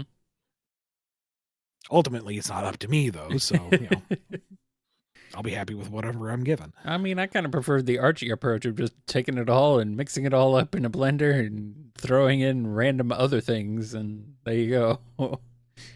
But yeah, but for universal brand consistency, that's a nightmare. Yeah, but come on, Ian. Don't let the business side ruin everything. That's not like you. Gotta be mindful of it. I know. Well, at least my job doesn't hinge on it, so I can just say this crap and it doesn't matter. I can say whatever I want and nobody cares. I hope. Until the dreaded day somebody does care because you're like, satellite representative of the brand because of me. No, do not take. Then Do not. Kyle gets scrutiny. Do Scrutiny not. for Kyle. Do not take anything I say on this show with any sort of anything. Like, I mean, you shouldn't. You shouldn't listen to me at all. Like, I am nobody. I am nobody. But here's somebody, True Cosmic Digilab 79 specifically.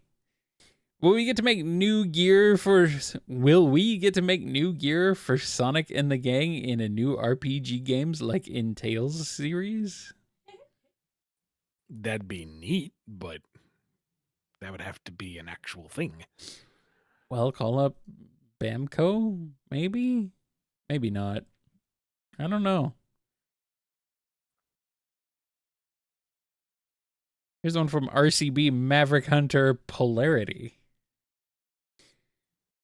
Through the sudden power of insert MacGuffin here, Shadow suddenly is more open and now too willing to connect with everyone. What hilarity ensues? I want him to remain as like severe and deadpan as he normally is, but now he's like super invested and caring. Just in that gruff, near monotone about everything. And so nobody can really get a good read off of it, and it's kind of freaking him out. Sonic's like, he asked me how my day was, and I don't know if that was a mocking question or... Mm-hmm. Shadow came by and offered to help in the lab. I don't know if he was being condescending or not. Terrifying. Amy gets like a Goodwill bag of some kind just for being my friend. Is this a prank? Is Rouge pranking me? I mean, that would be her style. Totally her style. All right, here's this one from the lazy Engibot. Dr. Ian Eggman and Mecha Kyle, I would like to know, how would you propose on taking Shadow and or Team Dark off the table? How do you eradicate these pests so you may take over the world? What are they doing on the table to begin with? I told them downsies. Get off there. No nemesis upon the furniture. How to get rid of Shadow and Team Dark? I don't know. Say something about Maria.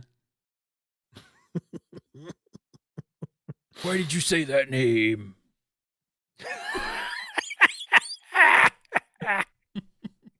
Well, you're metal, Kyle. I'll send you into battle. Go, fight for my honor. Well, if I'm a metal, I guess that would mean I have no mouth. And I must scream. Well, that doesn't work. I can't run a show with a mute co-host. Oh, you're getting a mouth installed. Oh, okay, great. It's dangerous. Or at least like the neo metal route where you can talk even if there's like a mouth present. There's a speaker somewhere in there. All right, we'll get that. We'll do that. Here's this one from Recipe. Is the criticism valid that the restoration's focus on HQ activities rather than integrating characters into Sonic's adventures moves the focus away from his adventures and misses the point of him?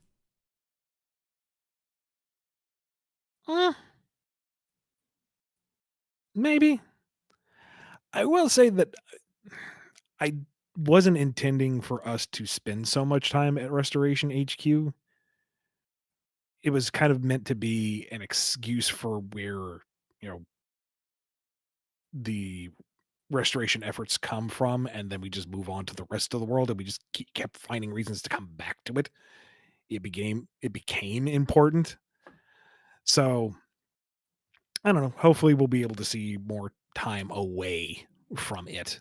Let the characters kind of branch out and do their own thing without it being within the context of Restoration HQ. But again, that's up to Evan. Yeah. And let me very quickly follow up so it doesn't sound like I'm trying to like backseat editor her. If she could do something compelling with it, then cool. If she takes it in another direction, also cool. Whatever she does, it's cool. It's fine. Do not bait me into somehow causing infighting. I am supportive, damn it.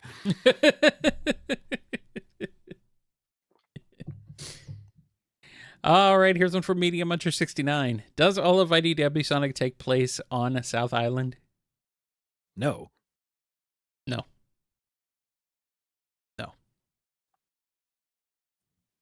Okay. Well, we are in a sense caught up on super chat questions currently. Wanted to make sure we got to those before I moved on back to the standard questions. So I guess we're not like 100% caught up, like because we still have all the doubles and triples and the folks who sent in more than one super chat. So thank you for doing that, by the way. Very much appreciated. But we want to make sure everyone at least gets one. So I'm going to switch back and do some standards for a bit. This one is from Chaos Win.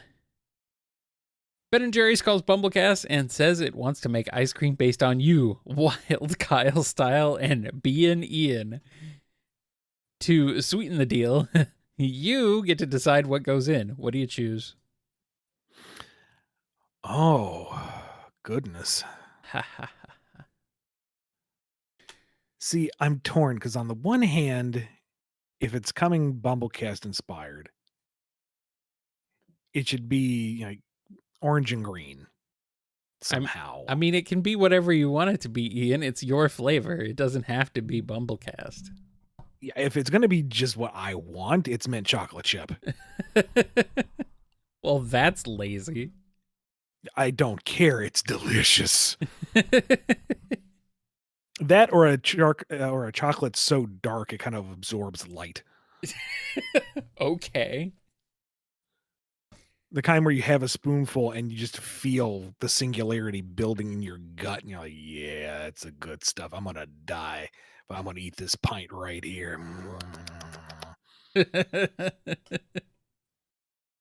Yeah.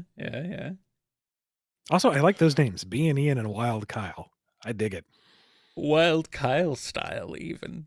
It's pretty funny. It's pretty good. I like that. I don't know how wild mine is because it would just be marshmallow and toffee chocolate. That's still good. It is delicious. I can confirm. I do enjoy me some toffee. Tasty. Lord Van Oscar has a question. Assume Silver's future self makes an appearance down the line. What would this seasoned time traveler be like? Gruff and edgy like Marvel's Cable, or more whimsical like Doctor Who? Why not both? He shows up with the pouches and the scarf. That's right. Yeah. Just absolutely grizzled man jaw, but spouting off all sorts of whimsical nonsense. The Doctor's pretty edgy sometimes, to be fair, depending on the incarnation. Yes. So why not both?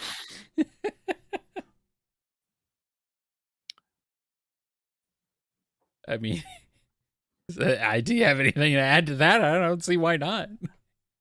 Seriously though, if we're gonna do like adult Silver from the future, I'd like to see him as the realization of the hero he wants to be. Mm-hmm. You know, a little more competent, a little more self-assured. You know, just the way he would carry himself would be less trying to be taken seriously and to, you know, be the hero that he wants, and just he is. Like, he has finally found the Sonic Zen and fully accepted himself and his power. And he knows it's going to be all right because he takes care of business. Every day. So just make him, like, cool. Cool. Like just that self-assured, doesn't have to put on airs, experienced, but still kind and supportive. He's just cool. Cool. Nice. Happy Times has a question. Amy and Tangle get Trip and Whisper and hang out with each other. How do the two get along? Or do they both just awkwardly stay quiet while keeping their mask on until they can leave? That would be most of it, I'm sure. But I figured they would open up eventually on how they were able to open up with Tangle and Amy. Like, so, Amy. Yes. She's really nice. Super nice. And there you go. There's the topic of conversation. Yeah. Yeah. Just like what Amy does. Amy does that. That's what she do. All right, Star Sprite is here with a question. Hey, Ian, Sonic's planet must be bigger than our own for it to contain two civilizations, humans and Mobians. Do you know what's the official size of Sonic planet, or is it the same Earth? I do have to call that into question because that implies there's only one civilization on Earth. Yeah, that's and interesting. Yakko's got a whole song talking about how that's wrong. United States, Canada, Mexico, Panama, Haiti, Jamaica, Peru, Republic Dominican. I'm not doing the whole thing, but what I mean. Well, those are political distinctions, to be fair. Not like human civilization is just one thing. That's kind of lumping in, but they're all different facets, but across time as a singular thing. Well, I mean, okay, current human civilization. I don't know, dude. Do you really want to go to France and say, "Hey, you're the same civilization as Germany. You're indistinguishable." Well, see how far that goes. Okay. Wow. All right. I mean, we could go on and really incense some people, but I think you know where I'm going with this. I do understand what you mean. I get it. I'm not going to go do that. So, like, on Sonic's world, you have a comparable population of humans and animals, and they live in their own distinct cultures and countries and civilizations and whatnot. So I would imagine Sonic's Earth is comparable to Earth. I was assuming it was bigger because of how many freaking things are apparently orbiting it. We have half a moon. We have Little Planet for some reason, is sometimes shows up. We've got Lost Hex. I don't know what that's doing there, but it's like always there apparently. What else is there? At least two more moons because of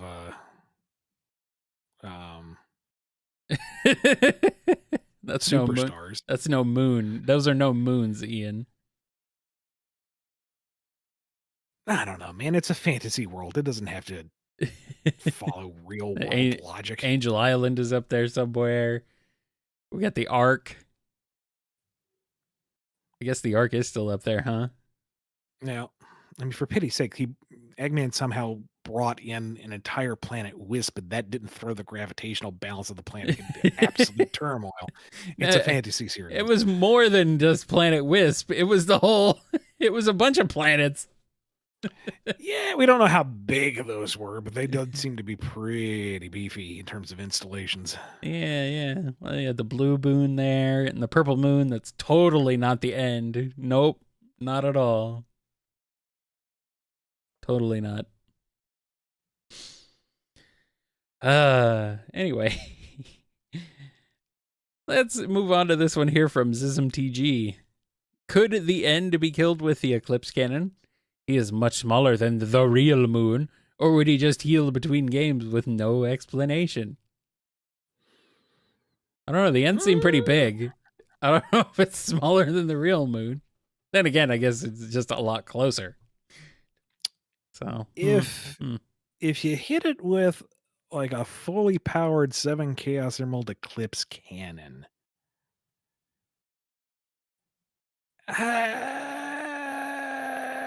I'm going to say no. Because part of what overcomes the end is the will to survive and endure. coming from Sage and Supersonic and the Coco. It wasn't just a matter of blowing up a thing. It was the ending of an existential threat. It was overcoming the very essence of something. And I think you have to have a bit of force of will behind that than just raw power. Mm-hmm. All right, here's one from Kato90. Hear me out. Boom.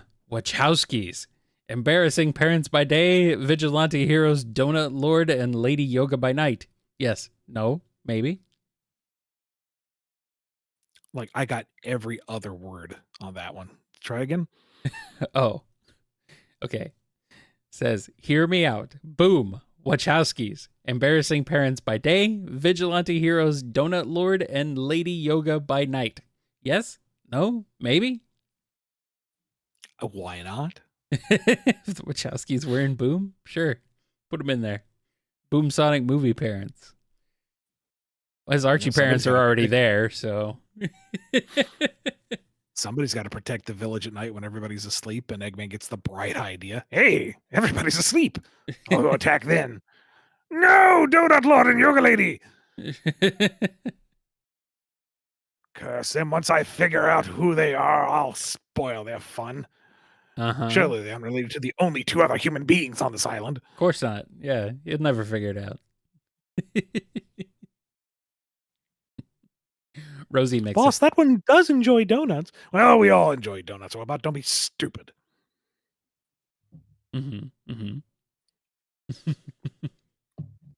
Rosie Mix has a question. Starline's Isekai Adventures have sent him to hell of a boss. This brings Starline into hiring the IMP to Big Oof Eggman. Now Millie, Luna, Moxie, and Blitzo are after Eggman. What happens next? Those are words said in a successive order, implying a question. I'm sorry, I haven't seen Hell of a Boss either. I thought you knew Hell of a Boss, and it was has been you didn't know, or my like they're related series? Question mark. I thought you knew one. What's the other popular one that you do know? Because I know you know like one of these modern. I've heard of animated shows. I know, but you watched them. I think I watched like the pilot of each when they came out. Okay. Last year? Okay, yeah. Year before? I don't know. Like, are they even in the same continuity, or is it just like the same production house? I don't know. I'm being told the same universe, different layers of heck. Okay. Well, good for them. Well, to already have their kind of media empire growing, but I don't know. Sorry. Okay.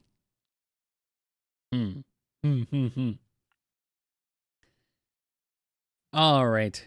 Let's see here. Oh, we got some new super chats in. So let's go ahead and get through a couple of those real quick. This one is from Excel Hedge. What if during Sonic CD and onwards, Amy's crush was on Metal Sonic instead of Sonic? That would be awkward, but sure, why not? That'd be really funny. You finish the Metal Sonic race, you untie Amy, and instead of grabbing onto Sonic, she jumps off the stage to go pull Metal Sonic up. Yeah. Like, you jerk. How dare you?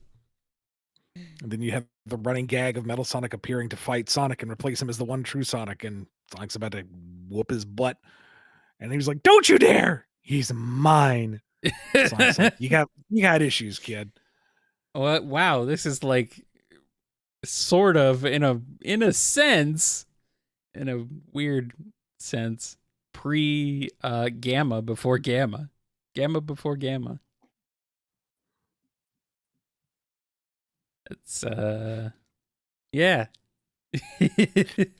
Let's Zero kidnap her and Birdie, because maybe if they go back to an Eggman base, she can meet Metal Sonic again. Oh no. Oh no. Finds him in the capsule, hand against the glass. I'll free you. Wait for me.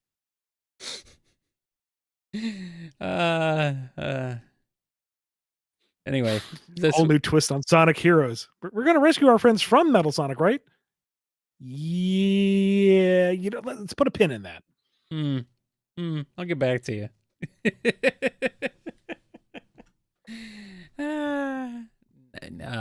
Yeah, no.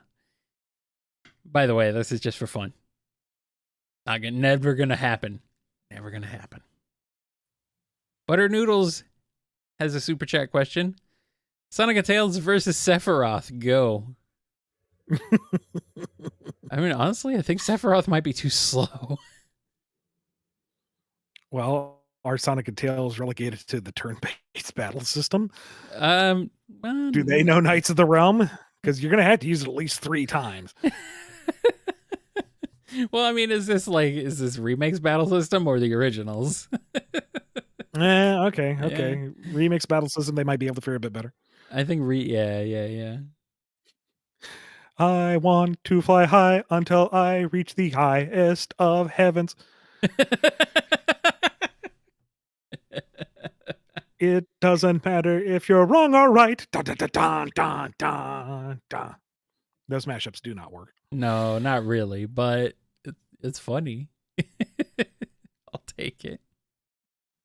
And if I did know the Latin to Sephiroth thing, I would totally put it to one of the adventure themes. But sorry, I don't know.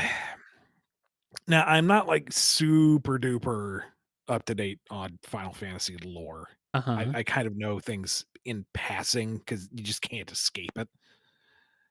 But like, I mean, it's basically like all the other times Sonic has fought, like, an overpowered demigod kind of thing. Yeah, it's not really any different from that. He could take him.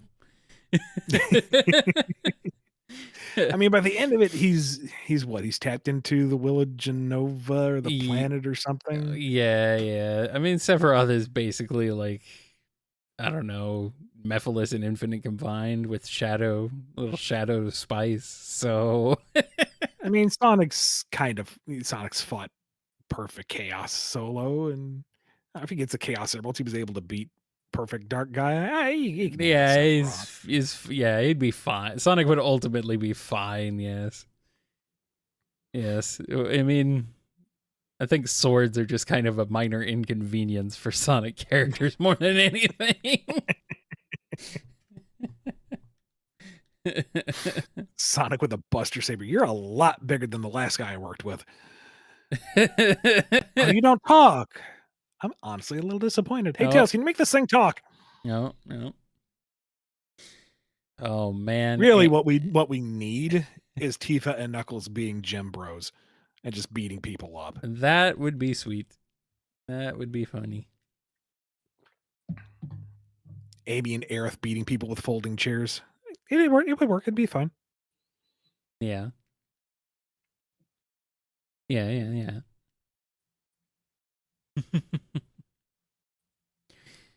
All right. And we got one more super chat, actually. It hasn't even been copied over to the spreadsheet yet. This one is from Frozen Apple Juice. The hooligans are on a long road trip to their next job. They pass around the aux cord around to pass the time, and Fang isn't allowed to skip. What song genre do each member listen to, and what do the others think of it? Also, I think this will be our last question for this episode. Yep. Let's see. Bark likes chill, easy listening ballad type stuff. Croony, love song. Really? Wow. He's just kind of nodding along and he's getting into the feels, and the other two are just waiting for the song to end. Bean likes like pure experimental stuff that you swear is just noise. Like if there was a purpose or a point to the composition, it's been lost a long time ago. Interpretive jazz has more structure than this stuff. And he is totally grooving to it. And you just don't get it, man. You don't get it either. I know. It's so complex. And Fang? What would Fang be into?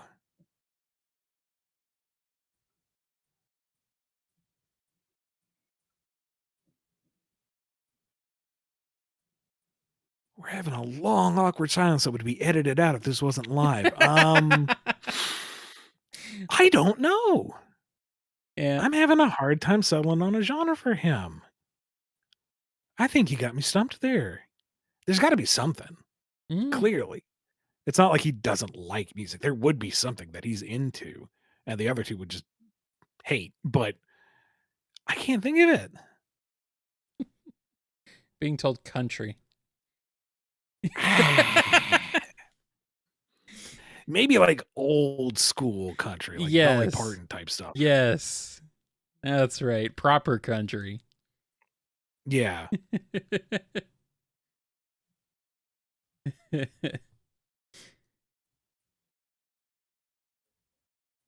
Like he'd play a Boy Named Sue on loop if he could get away with it. Yeah. Yeah. We'll go with that. Yeah, all right. I'll accept that. I don't know if that's 100% right, but I'll work with that. Well, there you go. Also, good job, Frozen Apple Juice. I bamboozled myself because you actually already asked a question on this episode of Super Chat. But hey, you got two. So there you go. My bad to everyone else. Sorry, I didn't realize that. But you know what? That's a good one to end on anyway. So. And we did technically end the episode on another musical question, so to speak. Yes, but you didn't have to sing this time. No, that's okay. Thank you to everyone who listened in, who asked your questions and support the show. Big thank you to Jennifer R. and Professor Rye for helping to manage all those questions, because I know it's a lot. Thank you to everyone who supported us with your super chats. Greatly appreciate your generosity, and we will get to those we didn't answer tonight as soon as possible. So look forward to that on a regular BumbleKast. And anything else? Nope. Just want to say it's a lot of questions, so we appreciate your patience. We can only do so much. We are but two mere mortal men, so we do our best. We do what we can. So we'll get to you. Mere. We'll get to you eventually. Very mortal. Merely mortal. Mortally mere. Very sure. We'll go with those. That's going to wrap us up for this edition of the live BumbleKast. Be good to yourselves. Be good to each other. And we will see you next time on the BumbleKast. Indeed. Yes, Rye's job is done, and my job has failed. Look, I understand you being distracted. Frozen apple juice sounds delicious. I mean, honestly, it really does. That sounds pretty good. Anyway, we're still on the air. Hi, guys. Bye, guys. We're leaving now. Bye.